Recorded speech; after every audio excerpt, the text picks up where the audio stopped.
Hello everyone, in this video I will show you how to fix enable 4K secondary display in Y300 Pro.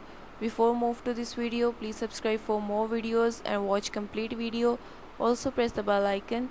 Now let's start our video without wasting any time.